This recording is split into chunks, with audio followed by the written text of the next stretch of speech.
কত করতেছি ছেলে মেয়ের জন্য। হ্যাঁ, আপনারা আমাদের সংস্পর্শে আসবেন তখন দেখবেন, আপনি দূরে তাকে দেখবেন না। তাহলে আপনারা এই যে কথাগুলো বলছি, কষ্ট করে আনছি কথাগুলো শোনার জন্য, এগুলো আপনারা এগুলো আমরা বাস্তবায়ন করবেন, এভাবেই কাজ করবেন।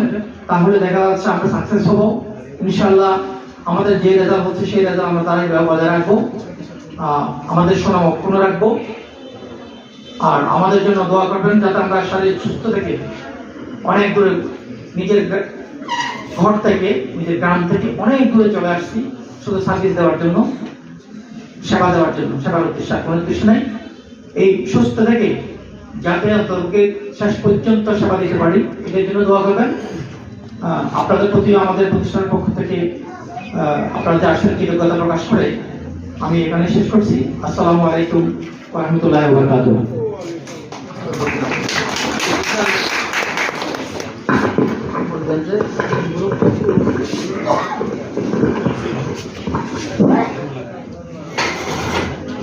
ধন্যবাদ ধন্যবাদ তন্ত্র কলেজের মাননীয় অধ্যক্ষ মহোদয়।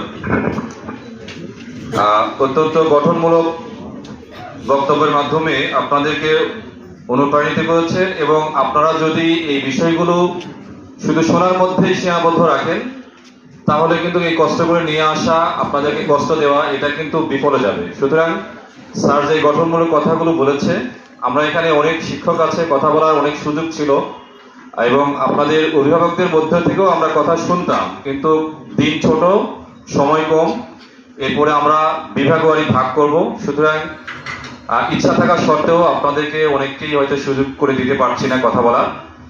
তো আপনারা যে আসছেন, কষ্ট করে আসছেন, এই জন্য আপনাদের প্রতি আমাদেরকে আমরা কৃতজ্ঞতা প্রকাশ করছি। সেই সাথে যারা বিজ্ঞান বিভাগে আছেন, অর্থাৎ বিজ্ঞান বিভাগের শিক্ষার্থীদের অভিভাবক যারা আছেন, তারা এই রুম থেকে নতুন বিল্ডিং এর নিচতলায় যেতে হবে। নিচতলায় যাবেন, ওইখানে আমাদের আবার বিভাগওয়ারি সমাবেশ হবে। দায়িত্বরত শিক্ষকরা ওখানে মার্কশিট দিবেন। যারা বিজ্ঞান বিভাগে আছেন